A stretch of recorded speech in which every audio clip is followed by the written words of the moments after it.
got barbecue back there, and you didn't invite me. Hurt my feelings.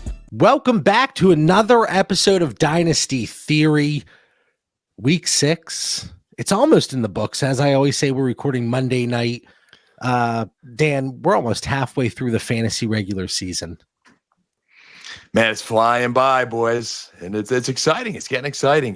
But I got to start tonight just saying congrats to Mitch, man. His Detroit Lions just pancaked my Dallas Cowboys. You want to talk about ownership, coaching, and culture and how it just translates to fantasy football. It is all clicking for Mitch's Detroit Lions, man. So not just blowing smoke, man. That team looks really good, Mitchell. Dude, I'm excited. They play the Vikings, the undefeated Vikings this coming week. Well, if they do well there, then I'll be really happy. But, you know, any team that could run against Dallas is going to do well right now. So we'll see when they play the Vikings. All right. Well, we could get into a Detroit Dallas recap. You guys could go have your love. I think it's a good idea.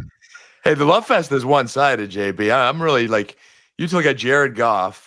How many quarterbacks do we talk about in Dynasty Theory of, you know, he's bad? Is it the team? Is it the ownership? Is it the coaching? Put it all together. I mean, Jared Goff is like soaring up my rankings there. You don't draft Jamar Chase because you draft smart through the O-line with Penny Sewell. You get the Sun God, who, JB, I remember you being pretty high on the Sun God coming out of USC. He's a number one receiver. You draft an Iowa tight end in Laporta, elite tight end. 2 stud running backs. It's just all clicking. Well, speaking of clicking, there have been several players where things have been clicking for them. Do you see how I went there? Well done. And, you know, the last few episodes of Dynasty Theory, you know, we've taken a turn towards negative town a little bit, talking about players that we should be looking to move. Tonight, we want to spend some time talking about players that we should be looking to acquire. And I was like, it's kind of like 3 Men and a Baby, that movie. It's like 4 wide receivers and a quarterback tonight. Those are the guys we want to spend some time talking about. And the first one is Tee Higgins. I sent out in our group chat, I said, Dan, Mitch, DM me a few guys that you're looking to acquire at their current value that are kind of in this range of players. You both sent me 5 players over. There was only one player that had some overlap, and it was Tee Higgins. So, Dan, let's start with you. Tee Higgins, what have you seen so far that the coach in you is just like, this dude, I want him on my dynasty teams? Yeah, man. The coach in me likes the film. You know, he's making some catches. He's getting open. He looks like a stud wide receiver. But the homework assignment you gave Mitchell and I there, he was just on the list of a lot of players that you made available. He was like one of the best. I look at him as the best young wide receiver too, tied to Joe Burrow until he becomes a wide receiver somewhere else. That's often on the trade block. How often do we see Tee Higgins on a trade block? So I was trying to look at guys, JB, that I liked. They look good on film. They made sense for fantasy. And I think they could be attainable. You know, it would be very easy for any one of us tonight to say, hey, I want to go get Justin Jefferson or CeeDee Lamb, and hey, good luck with that. Tee Higgins is very often on the block, and he checked the boxes of a guy that I would want to acquire. Mitch, what about you? Again, this is the only player where there was some overlap. Right. I mean, I've talked about him a lot this offseason, but a big thing is if you sign up on DD Fantasy, you go to the Trinity Report. If you look at the top 25 guys that pull up the second you go to the overall Trinity score, you look at all those guys, they're all the elite of the elite. They're all the guys that you want to build your dynasty teams around. Tee Higgins is 7th right now. Tee Higgins is awesome. And you could go through his stuff to where he's scoring almost 16 points a game, 33% air yard, target shares 28%. But a big thing with Tee Higgins is there's a lot of times to where we have these wide receivers that are on 1-year contracts. And we talk about there being hype in the offseason if they move to another team. But a lot of times that hype doesn't actually turn into real dynasty value. With Tee Higgins, I truly believe it does. Tee Higgins is already valued high. What happens? Let's say if he just goes to the Patriots, not a team that everyone's super happy about their offense, dynasty-wise. But he goes on in there and he's automatically going to be the wide receiver one off the bat. That happens. His value is going up. Guess what? If he stays with the Bengals, his value is going to be fine and he's going to produce no matter where he goes. So he is a guy that no matter what, whether I'm contending, whether I'm rebuilding, I'm willing to go out and acquire him for slightly above cost. And that's the big thing. On previous weeks, we're talking about, hey, guys, we're willing to sell because they're not doing what we want. Buys are tough because there's a lot of people, and I actually received a DM this week from someone saying, hey, I normally don't like to lose trades, but I'm willing to lose this one. He wasn't. It was on like a trade calculator that, he said was good, right? But being willing to go out and get players that you're willing to spend a little bit above cost to get them on your team is something really hard to do in Dynasty. Because if you're wrong, it is costing you value, future, and contending and everything. But Tee Higgins is a guy I am more than willing to do, and I have been willing to do it for the last 2 months now. And it's really difficult this time of year when you look at potential trade partners. Yeah, we've talked about this. We talk about it during the season, during the off season. But in a typical 12-team league, you have 11 trade partners. Every league has those managers that are away from the keyboard, so to speak. Mm-hmm. So they're unavailable. If you're looking to contend, you have other teams in your league that are also looking to contend. So you're not always a compatible trade partner. And then you have teams at, towards the bottom of the standings that maybe they should be looking to rebuild, but it's still really difficult to prize some of these assets from those managers. And Tee Higgins, I think he's going to be one that falls into that category of, he's young enough that rebuilding teams don't necessarily mind moving assets to acquire, but also he's producing. He's only 25 years old. He is on the 1-year deal, essentially, 1 year remaining here in Cincinnati. But then how many times, and I know it happens to all of us in trade discussions, and this ties back into Mitch's point about no matter where he goes, if he's their de facto wide receiver one, there's going to be a little bit of a value bump. How many discussions have we all had where we're trying to trade Tee Higgins maybe, or Devontae Smith or Jalen Waddle? Well, he's not his team's wide receiver one.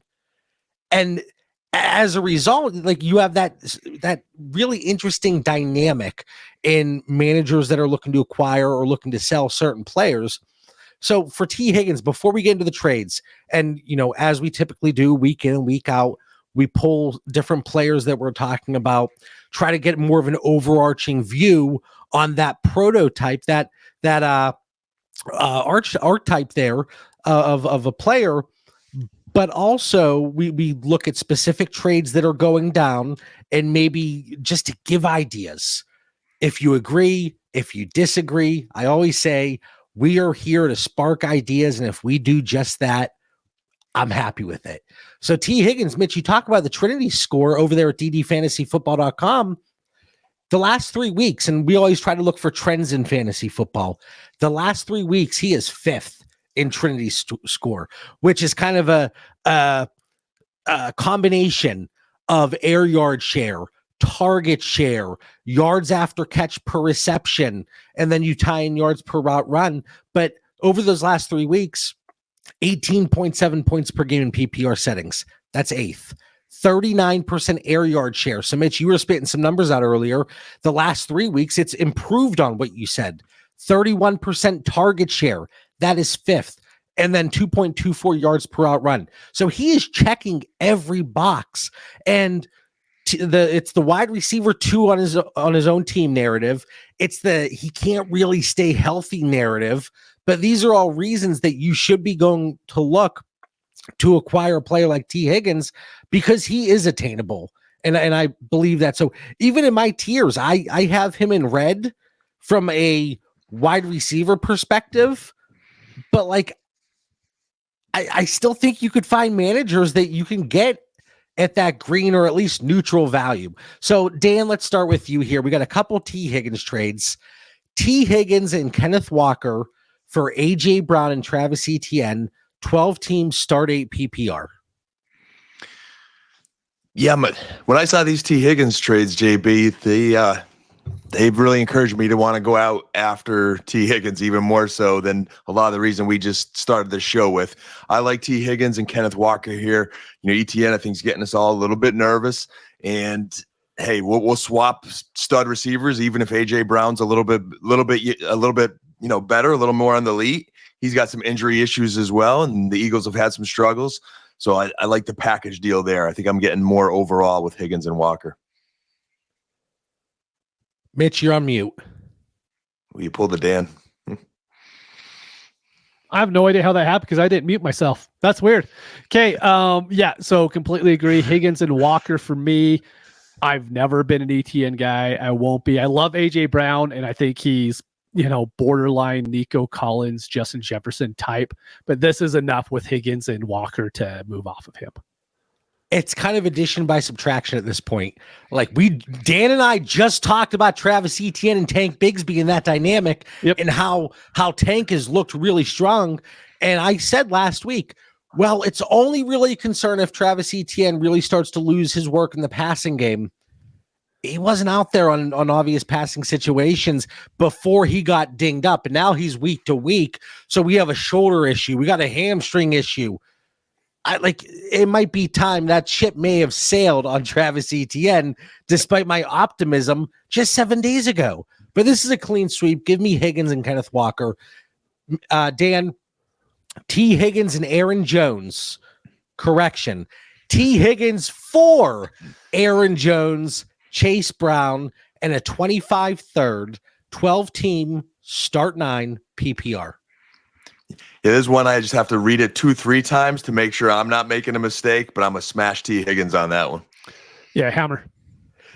And these are all trades over our friend over at dynastydaddy.com, Jeremy. He's putting all these trades in there in the trade database. They're all coming up over the last 24 hours. So despite a strong game there in week 6 from Tee Higgins, like, it wasn't a great game. So I expect a lot of these prices are still going to be rather attainable. Dan, Tee Higgins for Sam Darnold and Christian Watson, 12-team start 8 PPR. I'm kind of assuming that when I see start 8 here, that just can't be super flex. So these are all super flex. Boy, what a weird format. Only start an 8. Unless I'm desperate for quarterback, I'm still going to go Tee Higgins. You know, I'm just kind of looking ahead to next year as well, and assuming Sam Darnold, he may play himself into a starting spot somewhere. I mean, who knows how this story ends? But, you know, we still have some concerns with Christian Watson having any form of consistency. And again, too many question marks on one side. So give me Higgins. Yeah, I agree with everything Dad said there. It's Higgins. Christian Watson, I was hoping he would be a difference maker this year. He's just not. And Higgins for Darnold to me is a smash on the Higgins side. Dan, Tee Higgins for Jordan Addison in a highly valued 25 fourth, 12-team start 10 PPR. You really got the most out of that 25 fourth, JB, and I appreciate that. But still, Tee Higgins for me, I just have him ahead of Addison. Yeah, the only way I could see someone taking Addison on this side is if they're just a huge Vikings fan. They're like, you know what? I believe in him. That's the only case I see someone going Addison over Higgins. So easy Higgins for me. Or if you have somebody that they're like, hey, I'm going to rebuild. I have to just get younger. Like, you know, there's people like that, though. I know. But again, so we are 1, 2, 3, 4 trades in here with Tee Higgins. We have 12 total votes on the Tee Higgins side. Mm-hmm. Make sure you hit the like button if you're watching back here on the DD Fantasy Football YouTube channel. I know you're already subscribed, but just in case you're not, make sure you hit subscribe. And then let us know on these Tee Higgins trades in the comments. Where are we wrong? Because people like to let you know. Where are we wrong on these Tee Higgins trades? All right, Dan, this is where it starts to get a little bit more interesting, I think. Tee Higgins for a 25 first and Zach Charbonnet, 12-team Superflex start 10 PPR. This is the perfect trade example because I think this is what we're going to see the most of, or what we have seen. You have a rebuilding team, or a team that wants to rebuild now. They're struggling this season. They look at their roster. They see Higgins. He's not in the top 32. He's just outside of that overall. So they say to themselves, hey, I can get a first-round pick and give away Higgins. I want Tee Higgins. You could have my 25 first on my team that I'm trying to make a run or solidify my roster for the postseason. take that first. Higgins is only 25. He's in the prime. I'm going to get at least 5 good years out of him.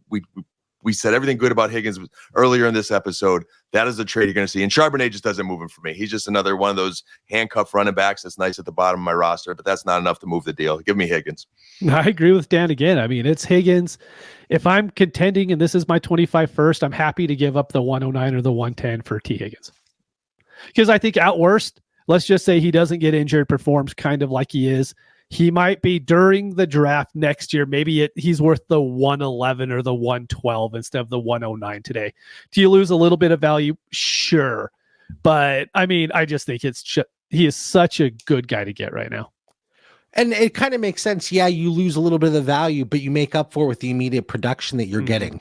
Now, the risk is he completely tanks the rest of the season, and or he gets injured. Well, now you're not getting the production and you're certainly not getting the value, but that across the board, you can tell that's a risk that we're really willing to take.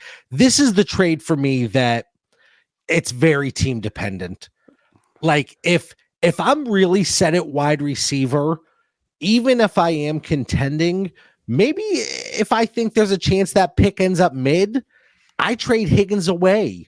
If he's a receiver that I really don't need on my roster, like I'm just that strong. My flex options are really nice at this point, and my wide receivers are set. But again, if you're looking to bolster that wide receiving core and you think Tee Higgins could be that missing piece, Zach Charbonnet is not going to stop me from packaging up, just like Dan said. Last one here, Tee Higgins for Josh Jacobs, straight up 12-team Superflex start 11 PPR. Hey, it may not be quite like smash button like the Aaron Jones deal, because Aaron Jones is approaching that age 30 where Josh Jacobs is, he's got a few more years in him, a bit younger. I still rather build my team around the young wide receiver.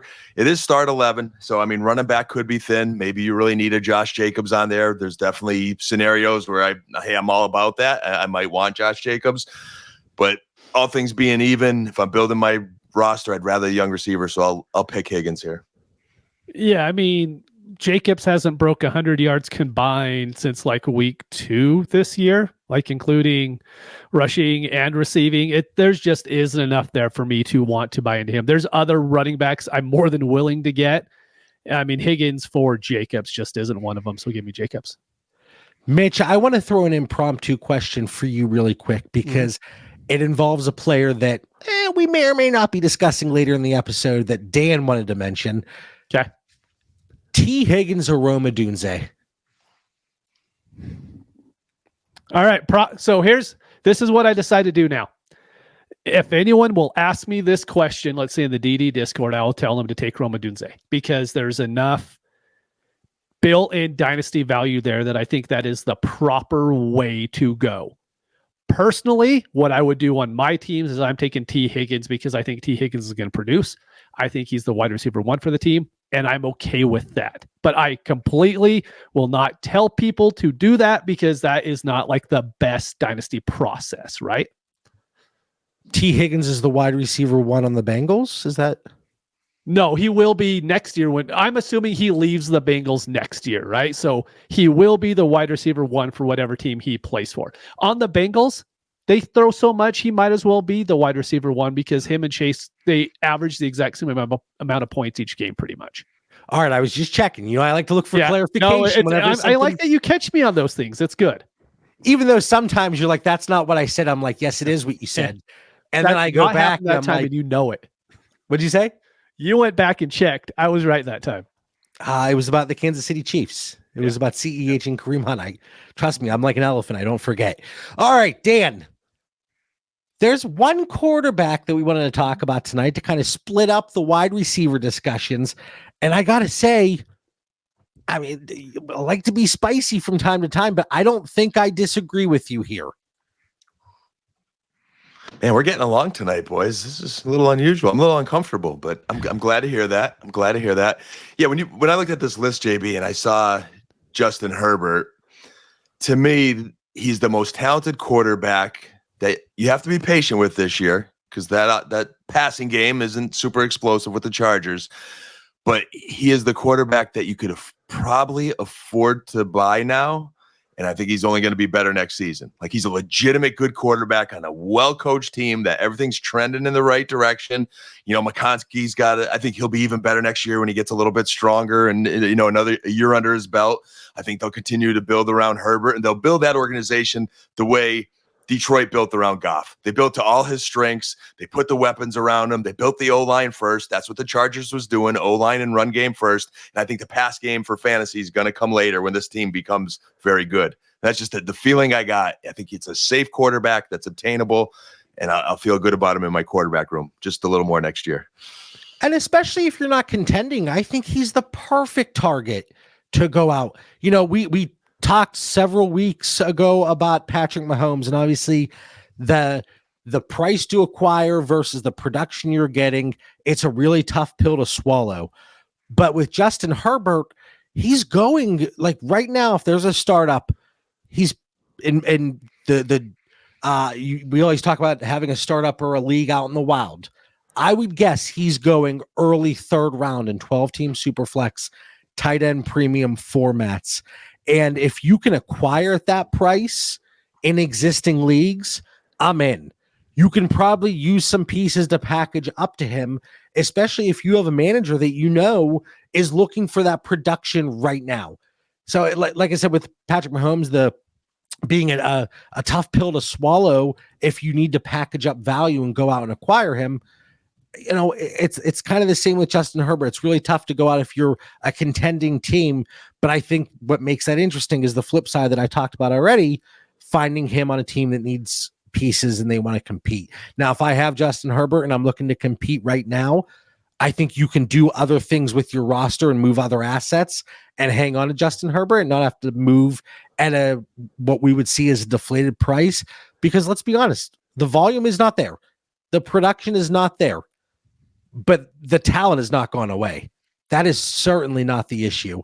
And he's being, efficient and somewhat productive with Ladd McConkey, Quentin Johnston, Josh Palmer, Will Dissly, Hayden Hurst. Don't forget Hayden Hurst.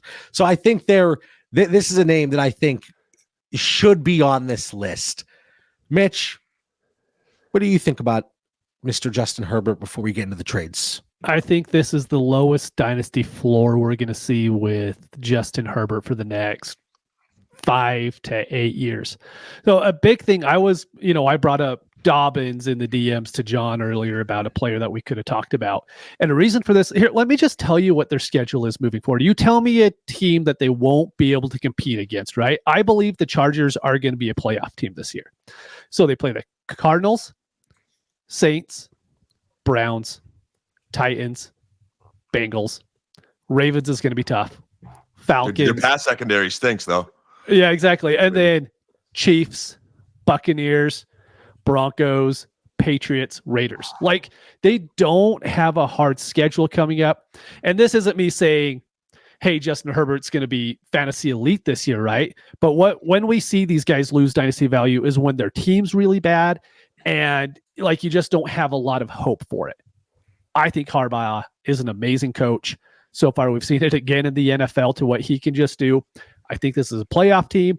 We'll see Justin Herbert in the playoffs. Maybe he goes off for 300 yards. Maybe he has one like CJ Stroud does like what he did last year. All of a sudden, he's back up in the first round. So for me, I completely agree with Dan. Justin Herbert's a huge buy because his floor isn't dropping anymore. He isn't going to be a 4th-round startup pick next year. It's just not going to happen. Buy him now because he's at worst a mid-second round. More than likely, he's going to be a late first, just like he was before this past offseason. Yeah, JB too. You look at the stats. He's only thrown 1 interception in 125 attempts. Yeah, we'd like more than 6 touchdowns, but to Mitch's point on that soft schedule coming up, you're going to get some regression there, and those 1-touchdown games are going to become 2-touchdown games. Mm-hmm. And even though he's been quiet this season, he hasn't hurt an owner. I think he's going to help owners win some games. And the Chargers are 3-2, and they're positioned in a good place to finish strong. Yep. All right. So, Mitch, let's start with you. Okay. And then we'll really put Dan to the test. How much conviction does he have on these Justin Herbert buys? So, Mitch, Justin Herbert for George Kittle and Trevor Lawrence, 12-team Superflex, start 10, PPR. But here's the kicker for this one. We always talk about tight end premium. there's no tight end premium here. Yeah, so this is a great example. Is like Herbert is on what we think is going to be a good team. Trevor Lawrence is what I assume is a terrible team. I don't like Trevor Lawrence. I don't think he's a great quarterback. And a lot of it is what we see on the field and if they actually win or not. It's Justin Herbert for me because I flat out don't want Trevor Lawrence on any of my dynasty teams at this point. Dan? I agree with Mitch as far as, it's no tight end premium. There's a lot of uncomfortable feeling about Lawrence and what's going on with Jacksonville right now. So I want the trajectory of a Herbert and that Chargers organization. I'm going to feel good about my quarterback situation before going into any uncertainty this year. Because without the premium, it takes that, lust off of Kittle helping you win a league. Kittle's getting older. I love him this year. He's playing really well. But, the only thing I'd maybe differ a little bit, Mitch, is everybody's really falling hard on Lawrence right now. And he's still putting up some stats. I mean, he's got 1,334 yards. He's averaging, last 3 games, 18, 23, 19. And that's with the team playing terrible. A lot of that may be some garbage time points and stuff. I think this is just a real bad organization right now. So I think if I'm a Lawrence owner, I'm hoping someone comes in coaching wise and fixes this next year. And it could happen. And we all love Brian Thomas, although he didn't help him last week dropping a ball. Gabe Davis dropped 2 balls last week. So this is a team that just has to figure things out. They run the ball well. They have a bad run player, too. They get away from the run game that's working good most of the way. So they need some coaching right now to fix this. I'm still not out on Lawrence. I just would rather a stable, healthy Chargers situation, as you're mentioning. But as much as we're here to talk about fantasy football and dynasty fantasy football, Mitch, you hit the nail on the head, and I think it's a very important piece here that if your team is losing, it really gets put on your shoulders as the quarterback. Mm-hmm. If you're winning, nobody's out there bashing Justin Herbert. You don't really see that. Yeah, he's not producing for fantasy purposes, but doesn't have that negative association when you mention Justin Herbert. Trevor Lawrence, people were like, kill him, get him. Seriously. But it's funny because they're around a little over a round apart on Fantasy Calc Live overall values, but I don't think the trade market would be that way, right? I don't think it would operate that way at all. All right, Mitch, I put this one on here, not so much what he's traded for, just on paper, but I want to know the point of indifference for you, where this pick needs to be. So the trade itself is Justin Herbert for 1 2025 first, 12-team Superflex Star 10 PPR. Where are you taking Herbert? Where are you taking the pick? A non-playoff team compared to a playoff team. So 12-team, you could pretty much say top 6 pick. I'm going to take the pick. If it's 107 through 112, then I'll go Justin Herbert. Dan?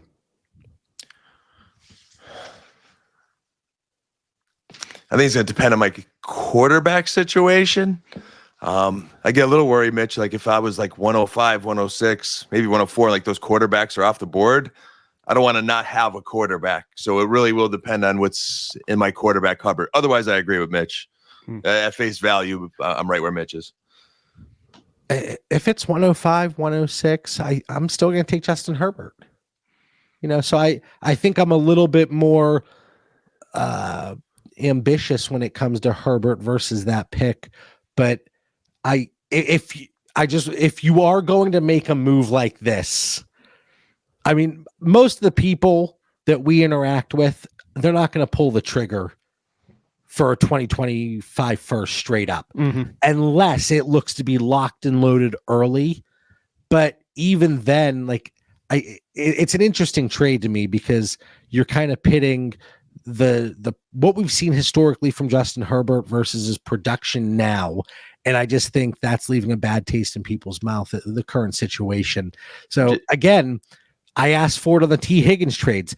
Drop in the comment in this format, 12-team Superflex Star 10, what pick do you need as a listener to take the pick versus Justin Herbert there. And I think we're going to get a very wide range of answers. Mm-hmm. All right. JB, real quick, like if you have a roster that you have Lamar, Jordan Love Herbert, or Lamar Goff Herbert, like if you have that third, like that expendable quarterback where you could get 105, 106 and add a stud player, do you do it then? Or are you just, no matter what, I'm that high on Herbert, I'd rather the 3 strong quarterbacks? I would rather see, that's an interesting one because we always, we talk about not storing that much value in your quarterback 3. The only time I would like to do that is if I'm tanking and I'm looking to consolidate points and value in one position.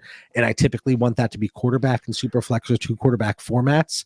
But I think in that situation, I would go another route if it's available. Like, could I go? Oh man, could I go like Geno Smith plus something else, like Geno Smith and a first from another manager, as opposed to getting that pick that might be 105 or 106. I would still like to do something to get my quarterback 3 situation in line. If we're just saying it's Herbert or 25 first. Well, it's a good thing we have the next question to break this up. It's a perfect segue. Mitch, Herbert for Tua plus Jahan Dotson and a 25 first, 12-team Superflex Star 10 PPR. Yeah, you give me another quarterback with the 25 first. I'm going to go with that package over Herbert, unless it's a really lower tier quarterback. Dan? I got the heebie-jeebies here with having Tua on my roster. In theory, I would say Mitch is right, but this could be my window out of Tua to a stable quarterback situation with Justin Herbert, so I'm going to take the Herbert side. Mitch, would you do it for Geno Smith in the 25 first? Oh, yeah. Yeah. Kirk Cousins? Love Geno. Yeah, I do Cousins too. It would have to be like a Sam Darnold tier. Okay, so one tier down. Okay. Yeah. So but Geno's 34. Geno's 34. Doesn't that get you a little nervous? It's Dynasty. You don't want that young, shiny quarterback. Man. Yeah, I got 3 years. I'm good. Well, especially if your quarterback situation is like the one that Dan mentioned, where you maybe have Lamar. Hey. Lamar. That's a new one. Well, I was thinking Lamar, Tua, they got combined into Lamar. That would be their couple name in Hollywood. Lamar. Anyway, Lamar and Love. So anyway, let's move on.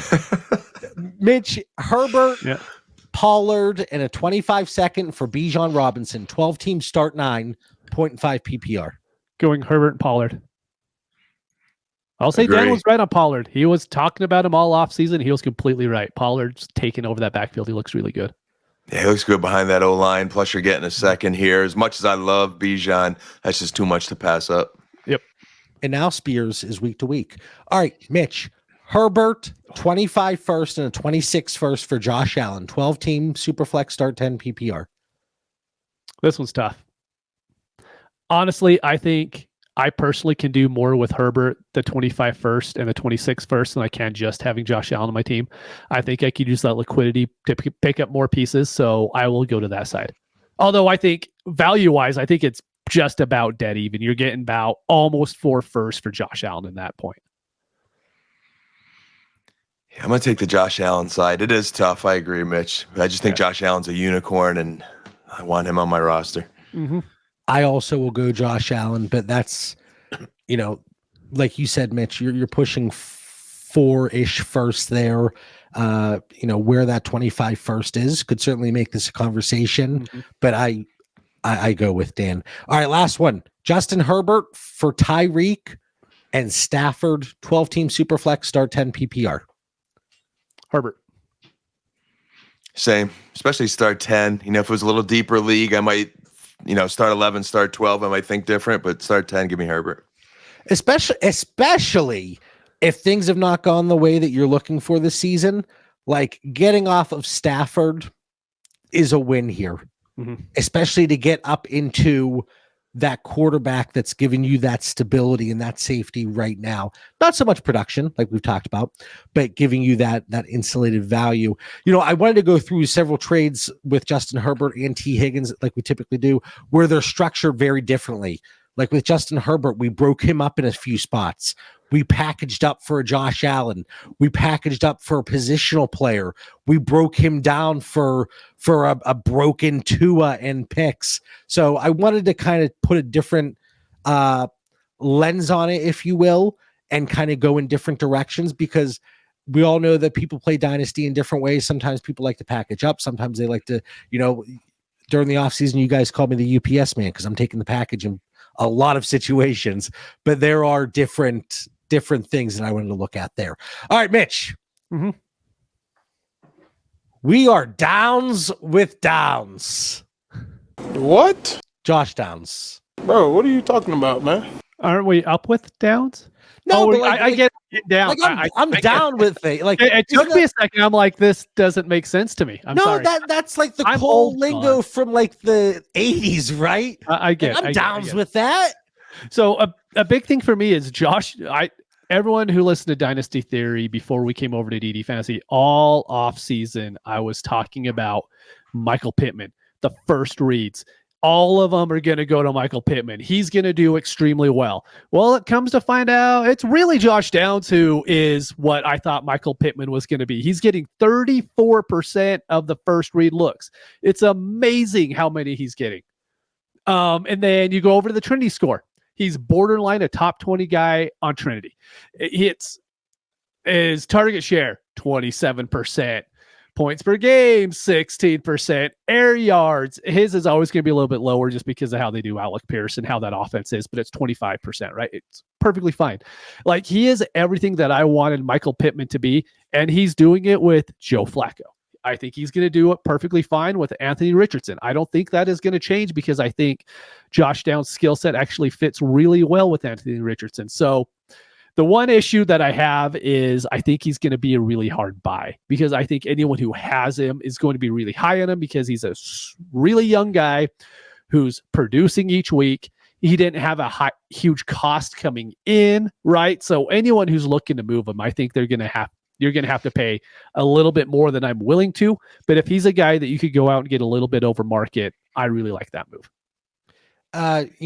Talked about with Tee Higgins, but looking at trends in the last 3 weeks, 16th in the Trinity score, 19.2 points per game. That's 7th across wide receivers, 31% air yard share, 27% target share, 2.53 yards per route run. Before we start to get into the trades here, Dan, let me ask you. So Josh Downs, a strong 3 weeks. Mitch made a comment, and I want to go the other way with it. It's not, is he doing it in spite of Joe Flacco? Is he doing it because of Joe Flacco? I think he's good no matter what. I've been a Josh Downs guy this offseason. Up to a few weeks ago, I was able to still acquire him. I think Mitch is right. It's going to start getting harder because we've had 3 good weeks in a row. I think if you lose Joe Flacco, I get a little bit nervous that the consistency won't be there. I think he'll still have splash weeks, good weeks. He's just one of those smaller receivers that's just a really good route runner and is just a little better than the rest. So I think the talent's there. I'm in on Josh Downs. He was a guy I put on the list there. I think he might be quarterback proof. He just needs to stay healthy. That's my biggest concern, over the long haul. If Richardson comes back, I think he'll still have good games. Richardson liked him last year, liked him in the preseason. We'll see how this all plays out, but I'm down on Downs, as you said, or up on Downs, as Mitch said. I don't know which it is. Maybe both. We're up, we're down, we're sideways. It's like the Wonka Vader. Just acquire it. That's all I'm saying. Just acquire. All right, Dan. Josh Downs for, let's call it an early 25-second, 12-team Superflex start 9 PPR. I'm with Josh Downs because when I take that early second round pick, I'm hoping to find a Josh Downs, and you've got him. So Josh Downs all the way. Agree with Dan. Mitch, would you do it if it's a mid 25-second and a late 25-second in start 9? Yeah. No, like Dan said, Josh Downs is the guy you're hoping to find there. Why not just have the guy that you can find there? I know you get you could do other things with that second round pick. I understand you don't have to draft the player. That makes all the sense in the world. Just give me the better player and I'm okay with it. It's not like you're trading for a 30-year-old wide receiver either, or a 28-year-old wide receiver. He's 23 now, if I remember right. Might be 22. Yeah, just give me Josh Downs. But you could have that mystery box. You can, and it's so nice. It'd be, and it might be Josh Downs. But the biggest thing Jalen Hyatt. Right. Jalen Hyatt. Oh, that biggest thing would be the increased flexibility. I think that's the big win. But like if like Josh Downs, if you can get this type of production, like you said, Mitch, you are praying that you get that type of production out of any of these second round picks. Hell, you're praying you get that production from late first round picks with all the busts we see and the variance like that, you know. But again, that's another conversation where it's like using the pick, saving the pick, moving the pick, increased flexibility. So anyway, Dan, Downs and Sutton for JSN in a 25 third, 12 team super flex, start 7 PPR. And I'm not trying to format shame. I should not have snickered there, but it's a start 7. I'm sure it's a fun league, JB, but yeah, start whatever. Like, this is a fun trade. I'd have 1 for 1. Hey, is Downs a guy like, would I like JSN a little bit better? More, yeah, I think he's a little bit bigger and durable. Mitch says no, but every time we dog him on Dynasty Theory or in our DD Fantasy Football Patreon, JSN bounces back and he'll have 16 or 12 targets or something great. But you're going to throw in Courtland Sutton, who I still like a lot. I think Downs is very close to JSN, or if you're with Mitch seems to like Downs more. Give me the package. Yeah, dude. I mean, it's the whole thing with Jason. It's like, oh, just wait till Tyler Lockett's out of the way, then he's going to be good. Or he could just do Josh Downs, who's already good on his team, even though there's target competition there. I mean, JSN's giving you pretty much 6 for 50 a week. He had the one huge game. Besides that, 6 for 50 would be great. You're getting 11 points out of him. Give me Josh Downs. I think he's just a flat out better wide receiver. And Courtland Sutton is flat out producing this year. He is doing great. So that over a 3rd round pick, yeah, give me the good wide receivers. We talk. I am just tongue-tied tonight, gentlemen. We talk about my mind is always moving a little bit faster than my mouth wants to work. But we talk about the Trinity score. There we go. Sutton's one of those guys that pops off the chart too. He's just such an unsexy name, but like that touchdown catch back of the end zone. Ooh, that was nice. But yeah, you're like, ideally, hopefully, you're not starting any of these guys in a start 7 when it comes down to it. But Josh Downs and JSN, the only difference there is name value. Dan, Josh Downs and Bucky Irving taking over that Tampa Bay backfield, or Keon Coleman and Travis Etienne, 12-team start 9, half PPR. Before I try to answer this tough one, JB, I just want to make one plug too towards that Trinity score. I've been starting to look at those a little bit more in the DFS. I think sometimes the NFL is a funny business, and we look week to week and we kind of panic or go out on guys. And you look at Courtland Sutton, who's had a couple games where he's kind of disappeared. And I think it's just the product of the Denver offense, not Courtland Sutton. So you see those Trinity numbers. It's like, hey, he's a guy I know he's going to have some breakout games. And he does. He has a couple big touchdowns and some big games. Hopefully there's some more, yards for him ahead of the future. So I think it's an important thing for our listeners to use that tool. As far as this trade, man, I wish I had a crystal ball for next season, please, because I really don't know where this is going. Yeah, I'm getting nervous on ETN, but like, hey, is Bucky Irvin, even though he's looking a little bit like a shinier toy right now, there's no guarantees he's a lead back, and ETN still could be. Keon Coleman, I'm not really excited about. I definitely like Josh Downs more than him. So I'm going to lean Josh Downs and Bucky Irvin just because they're playing better football right now. But I'm not really feeling super confident in that, with Keon being attached to Josh Allen and ETN. Hey, if he's healthy and gets on a good team, who knows what the future could bring. But give me Downs and Bucky just for the answer to this question. As we're recording here, I try not to do like a live play-by-play during these Monday night games, but we're 3 minutes into the third quarter, gentlemen. Keon Coleman does not have a target. Yeah. That's concerning. And I'm not watching, so is he? I don't even know if he's on the field. But anyway, back to this trade, Mitch. No, that's the thing. It's like if we keep saying targets is a talent stat, like the more talented you are, the more targets you're going to get. What does that say about Keon Coleman to this point? Because it's not for lack of playing time. He's on the field enough. We saw the back shoulder throws last week. He looked pretty good, but he's only getting 3 or 4 targets a game, maybe 5 targets a game. And that's just not enough there. I think the big thing is, how do you feel about ETN compared to Bucky Irving? Yes. It's tough. I think the value side is still on the Keon Coleman, Travis Etienne side. I'm personally still going to go Josh Downs and Bucky Irving. And think about that. Like we always say, like if you would have told me this 6 weeks ago, I would have said, what are we talking about? What are we doing here, guys? But that's how quickly this game changes. For the record, I would go Downs and Bucky as well. JB, this is one too, probably like where if I was offered this trade, I'd want to reach out to you, slide through the DMs a little bit and have you talk the coach out of me. Because when you get a Keon Coleman who's like 6'4", 215, you get ETN who has the pedigree coming out of Clemson. But man, we're watching the games, we're seeing the targets, as Mitch mentioned. Like, I'm sure, JB, the spreadsheets really are kind of stacking up for Josh Downs and Bucky Irvin versus ETN and Keon Coleman. Yeah. It's hard to produce when you're not getting targets at wide receiver.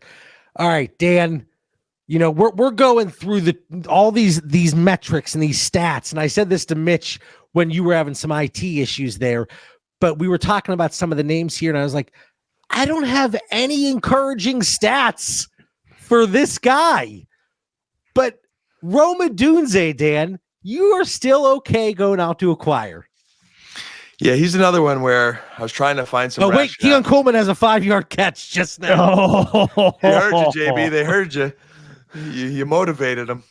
Sorry about that. But no, when I looked at your list, JB, again, I'm looking at, hey, who could we acquire? Not given the easy answer.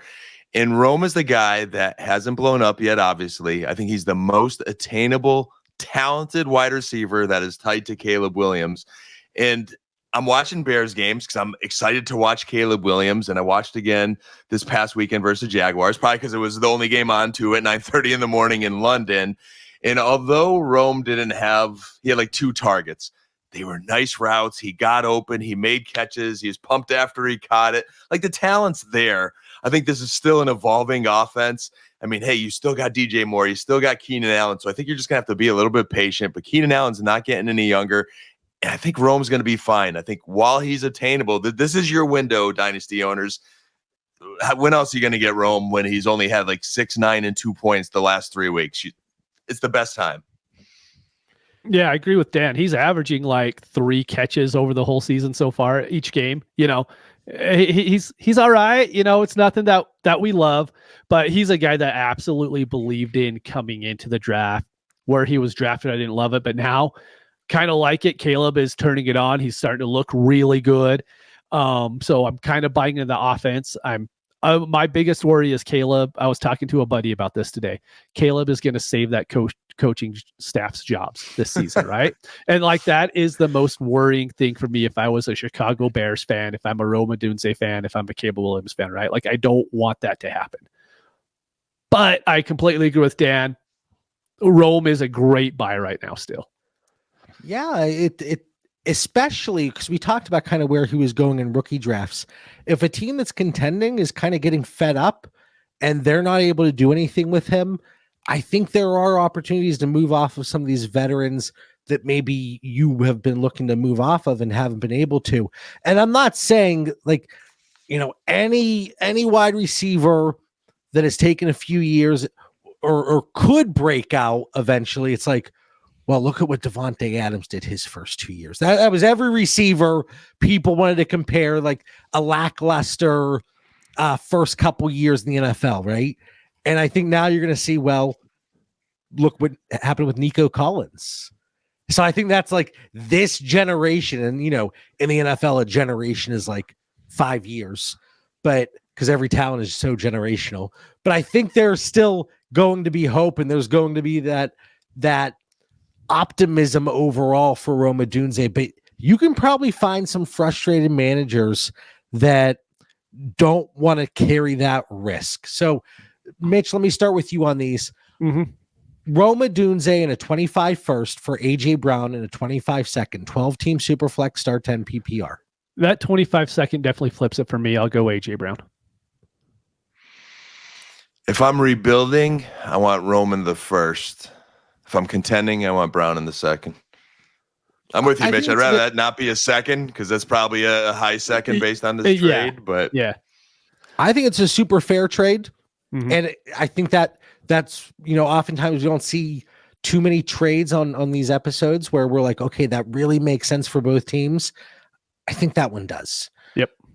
Mitch, Odunze in a 25 first for Nico Collins, 12-team Superflex start 10 PPR.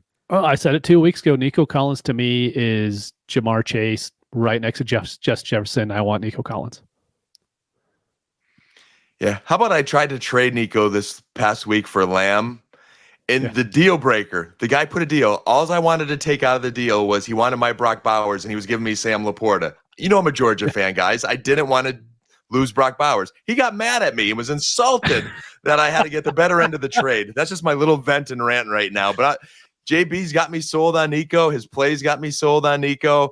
I'm hoping this little injury is just a little, blip in the radar, but his stock's so high right now that I was able to at least talk about CD Lamb in a trade. So, Dan, that's a pretty big ask, though, based on current market conditions. The Brock and Sam Laporta thing. And like that's all credit to you. You were paying above market. Above market on Brock post NFL draft. Like everybody liked Brock Bowers. It's not like, oh, Dan was the only one in the Dan world. was the only one on him. But I was all chips in. You were paying above market because I remember the time some of the trades, Mitch, I like kind of glance over to you on the screen and be like, oh, what is this dude doing? But like that's a pretty big ask of you. I'm not saying it's insulting, but you probably still need to add a little something. Just saying. Yeah. So there was more to that deal here nor there, but that's just my vent. But unless that's a real high first, give me Nico. Dan is probably failing to mention that he also wanted Bijan Robinson, Garrett Wilson, and Patrick Mahomes in the deal, right? No, I was giving Jordan Mason, and he was like, I don't know. I think I tried to get Braylon Allen in there, and I don't know. It didn't materialize. Try to get Emmitt Smith thrown into the deal, whatever. All right, Mitch. Rome Odunze in a 25 first. A lot of people are packaging Rome Odunze in their 25 first. Maybe, but that's kind of what I said earlier. Teams that might be looking to contend, they're looking to move their first. They're looking to move Odunze because he's going to have value in trades. So Odunze in a 25 first for Cooper Kupp and CMC. 12 teams, start 9 PPR. Because if you want to win the league, you need to get guys that are injured.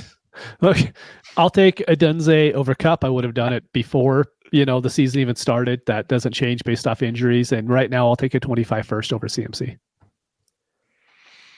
Yeah, I'm on the Roman in first side. And I imagine this is a rebuild for a contender trade. It makes sense. But give me the Roman the first. All right, Dan, Rome Odunze for 25 first, just like we did for Justin Herbert. Where does that pick need to be to take the pick? Mid-late first, I want Rome. Early, give me the first. Yeah, I say the 107. All right. Mitch, Rome Odunze for Kenneth Walker, 12 teams, start 10 PPR. Contending, I'll take Kenneth Walker here. Yeah, Kenneth Walker's in that class of very young running backs that I want. 23 years of age. There's not many of them that you're going to have. That's starting to catch a lot of balls too. They're not taking him off on third down anymore, and that's huge for him. 15 catches the last 2 games. Holy cow. If they just get that O-line and run game going, this guy could take off. Yep. If he would have just done any of that in college, I would have loved the kid. Right? They were holding out on us, boys. Yeah. That was secret one of the weapon. things we were kind of talking about, back in the day. Mitch was one of the first to be high on Kenneth Walker, and I was just, where's the passing game, But it's all coming together for Kenneth. Yeah, whatever. All right, Mitch. Rome Odunze and Carson Steele for Brandon Ayuk. 12 teams, start 10 PPR. Brandon Ayuk for me. Me too. Even though his attitude sucks, he's still much better. I love Ayuk. Carson Steele is nothing. So Yeah. Dan is like, the coach in me. I don't want him. His attitude sucks, but he's just better. Give me bread. Hey, he can win me games. Yeah. All right, last player here. Yes, sir. To wrap up the show, Demario Douglas. And Mitch, this is your guy, but let me get started real quick. Over the last 2 weeks, and I say last 2 weeks because he was dinged up a little bit, but 13th in Trinity score, 18 targets over the last 2 weeks, 27% target share, 16.6% points per game, 34% air yard share, 2.6 yards per route run. He now has a quarterback that's willing to throw the ball down the field. He's able to escape and move the pocket. He is able to find receivers. And it's always interesting whenever you get guys where their quarterback changes because you don't really know what that relationship is going to look like in the rapport that develops.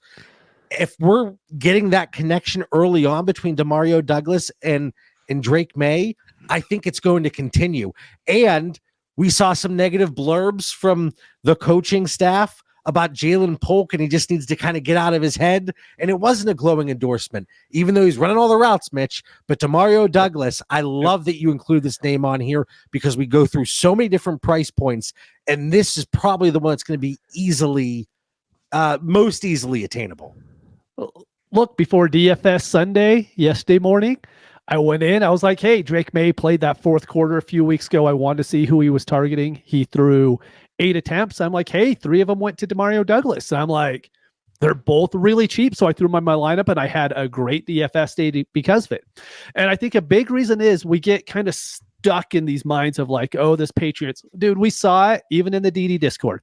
Oh, Drake May's going to die behind that line, right? Oh, they're going to kill him. He's going to get injured. And he might get injured. So might every single other quarterback in the NFL, right?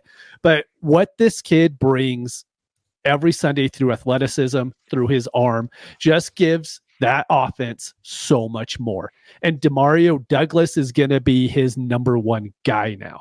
You tell me, look, if this was Caleb Williams going there, we'd be like, oh, hey, we want his number one guy. For whatever reason, yes. People were really high on Drake May.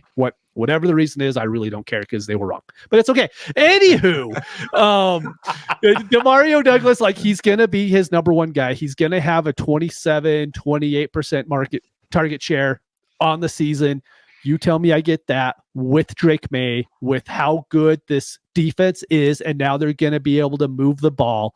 I'm all about it. And so I'm just willing to go out and get Demario Douglas on most of my teams because, like you said, John, he's going to be easier to acquire because there's going to be a lot of people who are like, oh, no, they were just playing catch up. Like, no, not really. Drake May was balling out since, after he threw that first pick in the first quarter, he was fine after that, man. All right, let me get through some trades here. Dan, I want to start with you. And again, these are all over the last 24 hours. So maybe the price has changed a little bit. I'm sure it will, just a tad, when people saw that Drake May, okay, he was competent behind that offensive line. Demario Douglas for DeAndre Hopkins and Gus Edwards, 12-team start 9 PPR. If I'm a rebuilder, this is close. I'm easily pop Douglas. And I'm glad Mitch, put this guy on the list to you, JB. It warmed my heart. I loved him coming out of college. His highlight film, if you could go back and watch it, he is a dude. And now he's got a quarterback that could throw him the ball, and he's on a football team with very limited weapons. So it's a pretty good situation for some PPR. But if I'm a contender, I mean, this year, Nuke and I think Gus is going to get healthy and get back in that mix. It's probably a good trade for both teams. But I'll take. I think as a contender, I want Douglas too. Yeah, but I think Nuke's got some good games in him. I think so does Gus Edwards. But long-term dynasty, you want Pop. Gus is on IR right now, so he's got at least 3 more weeks. I'm going Douglas. I'm completely fine with Douglas here. With Will Levis at quarterback, Hopkins might as well be on IR. That's true, I know too. Calvin Ridley should be on IR. That situation is true. Wow. Anyway, talk about a complete shift from the first 2 weeks of the season with Calvin Ridley's usage to whatever it's been. All right, Dan, Demario Douglas for a 25 third, 12-team start 9 PPR. Man, I was giving away thirds or trying to trade into the third to get Pop Douglas. So his rookie season. That's an easy smash for Pop. Agreed. I wonder if you could do a pair of thirds and get Douglas in some I think you spots. could. Take him. Yeah. All right, Dan. Douglas, Tracy, hot commodity there, and a 25-second for Tank Dell. 12-team start 11 PPR. Coming strong here, man. So we just still don't have a crystal ball on Tracy yet there. So I want to take Dell, man. Just tight to Stroud, and those explosive weeks, they'll come. Yeah, I'm going Tank Dell here. See, I'm going to go with the package here because, again, I don't know that the overall production, and maybe Mitch has just really done such a great job in general of selling me on Demario Douglas that I want the package here. And a hard thing for me is I know we all want to believe Tracy is going to take over this backfield once Singletary comes back, right? Singletary is the back that this coaching staff wanted to bring in. Anyone who watched Hard Knocks in the offseason, they broke down all of the free agent running backs. Singletary was the one they picked. So while we as dynasty managers and people who look at rookies coming in, we can love a guy like Tracy, and Tracy could end up still being the guy. I'm just saying we don't know. For all intents and purposes, they come back and Singletary gets 65% of the snaps as soon as he comes back. We don't know. So for me, it's really hard for me to go, hey, I like Douglas, I like Tracy, I like a second, but I love Tank Dell. I think your analysis and thoughts on Tracy versus Singletary. If Singletary's healthy, I do think he continues to get the bulk of the work. But if he's not healthy, then we see the upside in Tracy. Yeah. But you're also getting that additional piece and flexibility and insulation in the pick with probably minimal difference in production, hopefully between Douglas and Tank Dell. So I'm still packaged there. But this last one, I'm interested to get your thoughts, guys, because you all know that I was and am a little bit lower on Keon Coleman. But Dan, Demario Douglas, Keon Coleman in a 25-second for Devontae Adams. 12-team start 10 PPR. This is so painful, but I just have to get more for Devontae Adams. I'm struggling with Keon Coleman, and as we talked about his 1 for 5 tonight. Yeah. I like Pop, I really do. I think he's a good receiver, but again, it's on a thin receiving corps that hopefully gets better over time, and I think he'll still have a role. The second just isn't quite enough for me. I think either Adams gets traded at a good situation or the Raiders draft a quarterback next year, and then he has I just need a little bit more. So I'm going to go Adams, but it's close. Yeah, dude, here's my problem. Adams is stuck on your roster. This is like the trade. True. You're never going to get a first for Devontae Adams. That's out the window. So you already have the 25-second there. All right, that's a decent base. You're getting Keon Coleman. Hate him or not hate him, you could probably trade him for a late second if you wanted to, or maybe a third, right? So you get 2 seconds there. And then you get Demario Douglas, who is going to perform this year. And I'm not sold on wide receivers getting traded mid-season actually being able to provide you any value on your dynasty teams. So for me, I'm easily going with the package here. On any roster, I don't care if I'm first in the standings or last in the standings. I want the Demario Douglas side. All right. Well, hopefully this sparks some ideas for everybody, but these are just, like I said, 4 receivers and a quarterback that we're looking to potentially go out and target in trade discussions, test the waters. Sometimes it's not there. Or if you're on the other side and you're like, oh God, now I can finally get one of these guys off my rosters, just see what the market is. You might be pleasantly surprised. Maybe you can recoup the value that you were looking for previously. Make sure you drop a like on the video, hit that subscribe button here on DD Fantasy Football. For Mitch Sorensen, Dan Lamagna, I'm John Bauer. Week 7 is quickly approaching. We'll catch you guys next week. Peace.